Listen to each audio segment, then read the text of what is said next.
Hello and welcome back to another video. This is your Nottingham Forest versus West Ham United match preview. So make sure to like the video and subscribe if you are new. And I was going to make a video about the media versus West Ham fans about boys. Then I realised when actually thinking about planning and making the video,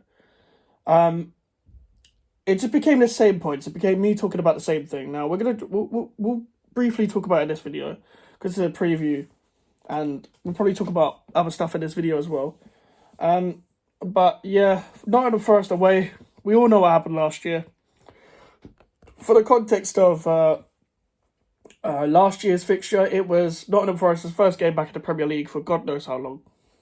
Jesse Lingard snubbed West Ham to go to Nottingham Forest. And it became the Lingard game where Lingard nearly scored. It bounced off, the post, I think. And Awoniyi scored his first goal for Forest. And we lost 1-0 after missing a penalty. Declan Rice missed a penalty. We hit Saïd Benrahma hit the bar. There was a lot of chances that we could have put away. Benrahma single-handedly saved his West Ham career for another year from that game, and he was deservedly so carrying on to play after that. Eventually, when he was put back in the side, that was actually a good season from Benrahma. But yeah, Benrahma's not here. And this year, when we faced Nottingham Forest and we beat them 3-2, it was not the greatest of fixtures. It was one of the games where you start off well, you count off their mistake, a great goal from Paquetá, but it's a goal from a team's mistake, which there's very few well-worked goals that we've scored this season. That's why we keep on reiterating that it's not sustainable, what we're doing. Paquetá with a great goal. Unless I'm confused. I confused this game and the Palace game a lot, so I think it was the Paquetá goal and the two corners. But after the goal, we did what typical West Ham do. Not even just under David Moyes, just West Ham in general.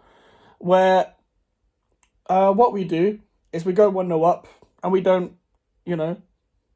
go on to do anything with that. And that ended up being an equaliser from them in the second half. I'm pretty sure it was Awoniyi again. Either that or Gibbs White. And then Elanga took his shirt off and made it 2-1 after Ola Aina's assist, who, luckily for us, will not be playing. Ola Aina, who did get done in the AFCON final, but had a good tournament overall. Sangare won't be available for them, from what I've heard, and same with Willy Bolly. Obviously, since then, carried on with the game that I was just talking about. We then whipped in two corners, and I think it was Bowen and Souček that both scored from two corners. Antonio should be back for us as well, who played that game. It was the last... I could be wrong. That might be the last Premier League game he played. Because I'm pretty sure Nottingham Forest was... what was it?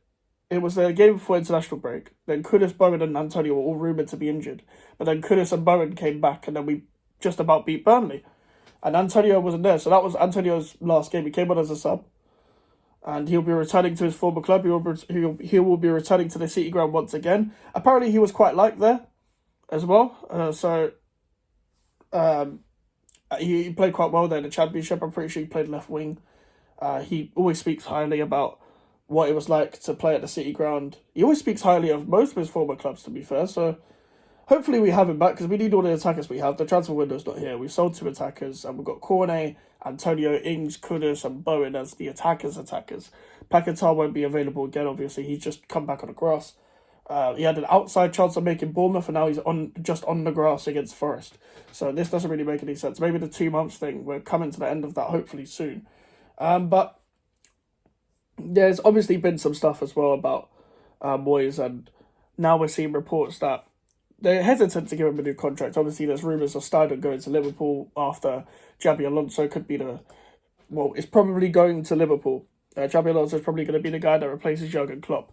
And it won't be... it could be Robert De Zerbi. The Athletic said that he could be a strong candidate, but could be or might be is literally just nothing of new information that we already know.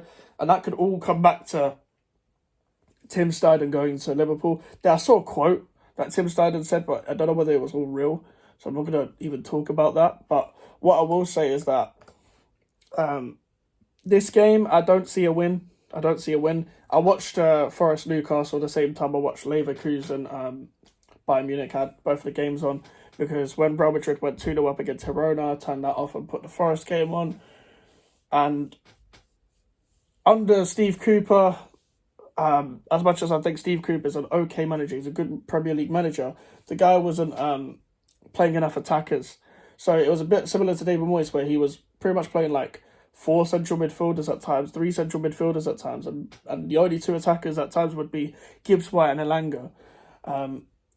So that would even hinder the fact that they were good on the counter last season. And Elanga has showed glimpses. He still looks like a raw player, Elanga. Some of his finishing is very raw, but sometimes he comes out with some really good finishes. And I wouldn't be surprised if he scored in this game, because he's already scored against us before in the previous Forest game. They've got some good players. They've got a good squad. And with Nuno Espirito Santo, I was like, they could have got Lopetegui. I thought Lopetegui would have been a better appointment. Lopetegui's still living in Wolverhampton, apparently, to get a Premier League job.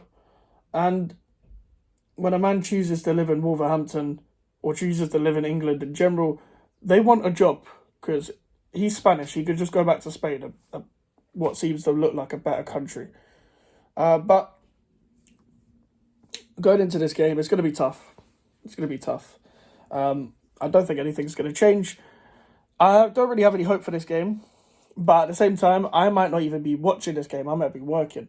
So when you get a match reaction from me, I might not even be talking about or analysing the game. But I'll let you know that on the match reaction. And overall, obviously, all it's been about is just recovering from the Arsenal game and taking our our cusses, our disses, and all it's been Moyes news all week.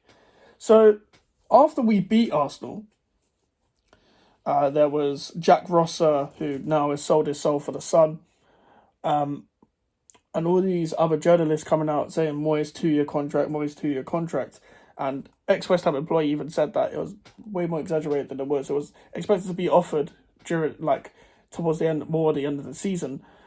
But that all changed. But this is what happens when clubs don't hide their PR.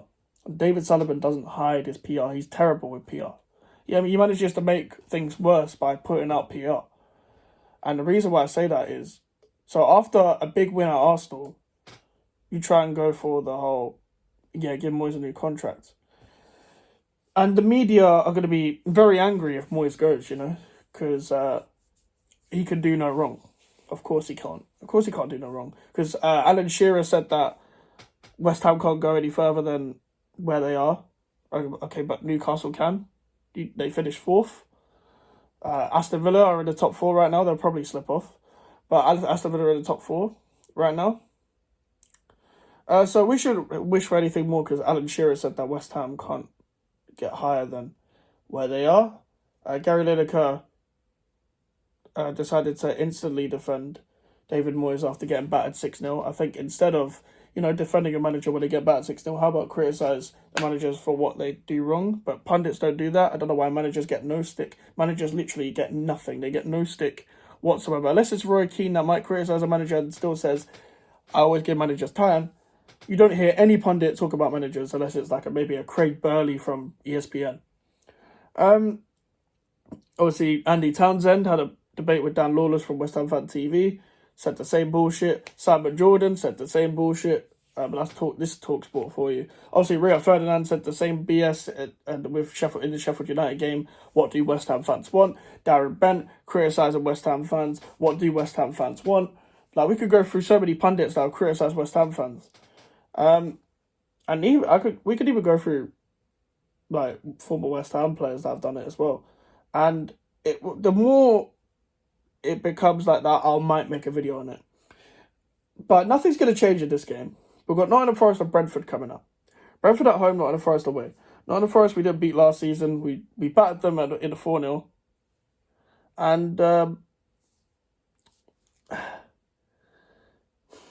we beat them 3-2. Fair enough. But they've been terrible from corners and they were on a slippery slope under Steve Cooper. But we beat them 4-0 last year at our ground. But this is the City ground. It was a harder stadium to go to last season, don't get me wrong. But they still beat Newcastle at their ground. They beat Man United at their own ground. I mean, at the City ground as well. So this will be interesting for maybe the neutral that wants to delve into a 3 o'clock kickoff. They might want to look at West Ham crumbling Nottingham Forest at home. I just don't see us winning. And I don't know whether any of you can see us winning. I just think tactically, I think both teams are compact. Both teams are scrappy, feed of scraps, counter. Well, we used to be a counter-attacking side. I don't know what's happened with that. We just look like a really makeshift side now. Like, everything is makeshift. Like, we look like half the team want a counter, half the team want the ball to feet. And I think that's kind of fucked it over a bit. If boys just wanted to stay on a counter attack after we got 6th place, I don't think we'd be in this position. I think we'd still be crediting Moyes for thank you for carrying on this counter-attacking football. But there's always going to be a big debate about David Moyes. There's always going to be a big debate about West Ham United in general and what do West Ham fans want. But none of these people watch us week in, week out, and I'll keep repeating that. If you watch us week in, week out, like the person on TalkSport said to Simon Jordan, the only people that say these things don't watch us week in, week out. And it's true. And Simon Jordan said the only time I hear West Ham fans moaning, I hear West Ham fans when they're moaning. And the other thing he said is that you're with big clubs like Man United and Chelsea. That doesn't mean that Man United and Chelsea are doing well right now. Like, if you was to tell me we were near Man United and Chelsea before the start of the season without any context, then yes, that makes sense. But it's not that we're all competing for the same thing right now. Well, we are competing for the same thing, I guess, in terms of points. But I think we'll finish above Chelsea. But finishing above Chelsea isn't a be all and end all. Finishing above Man United isn't a be all and end all. If we finish 13th and Man United finish 14th, for example, just because we finished above Man United doesn't mean anything. Like, you didn't get Europe. You didn't get a trophy for that. You don't get a trophy for finishing 6th either. But what you do get is an extra competition to compete for a trophy. And I think that's what we should be looking at if you want to keep moving forward as a club. I'm not expecting a trophy every year. I'm not. Unfortunately, as much as I'd like a trophy every year, I'd love to win every trophy every year. I think all football fans would ideally want that. If it came to what's your wishes for your clubs and stuff like that. But this isn't fucking fairy tale Disneyland, bro. This is football. And football works in weird ways. Football works in just stupid ways. And I'm just looking at both teams here. It's going to be very scrappy. Both teams don't really want the ball like that. Nuno, with prime Nuno, Espirito Santo, fast counter-attack, 3 at the back at Wolves, Nuno.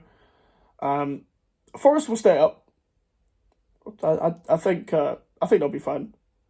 Because they've got like slightly more quality than I'll say of other teams. They've got good players. They've got some good players. I do think they've bought too many. Now, I couldn't rate their owner because he's ambitious. But he might be a bit reckless because they might be getting points deductions. So maybe if they get the points deduction, maybe that's a whole different conversation of whether they'll actually get relegated or not. But I still think City Ground's harder to go to. It's like with Goodison Park and City Ground. Everton and Nottingham Forest could be both getting point deductions. But because they've got such fierce, lively crowds at lively football grounds, it will bring more spirit out of them, let's say. And to be honest with you, I think that's what teams at the bottom need. Like, they just need everyone behind them on the same page, trying to get to the same goal. But to be honest with you, as I've said, don't think we're going to win. Now, who do I think is going to line up? Let's move on to the lineups, then we'll end the video there. I don't know who the hell's going to line up for them because their squad is big and they've got a few injuries. So I'm assuming the Langer will play. Hudson-Odoi scored against Newcastle. He might play. But a lot of players have got some big jobs to do. I reckon it will be the exact same lineup as Arsenal. But maybe because of the Zuma for Mavropanos sub at halftime, he might scapegoat Zuma. Even though Zuma has played bad, he deserves to get dropped, don't get me wrong. But again, it's there as well. So I would play Ogbonna and Mavropanos. I can't believe I'm saying that. I can't believe I'm saying I'll play Angelo Ogbonna in 2024. But listen, he did well at Arsenal. He probably did deserve to be dropped in general. Then again, he might have played at Brighton. I'm not sure whether he played the Brighton game. But Areola in goal will probably be the line. Or it'll probably be Johnson, Soufal, Mavropanos. No. Yeah, I'm going to guess Soufal, Mavropanos again, Emerson. Alvarez, Souček, Ward-Prowse. I don't know why he persists with Souček. Ben Johnson at left wing for some reason. Jared Bowen isolated up front. And Kudus on the right. And I think that'll be it. But let me know what you think about the game coming up. Let me know what you think going forward with the whole game in general. And make sure to like the video. Subscribe if you're new. We're on the road to 500 subscribers. Social medias are in the description if you want to follow me, and an email for the inquiries. I'll see you guys later. Goodbye.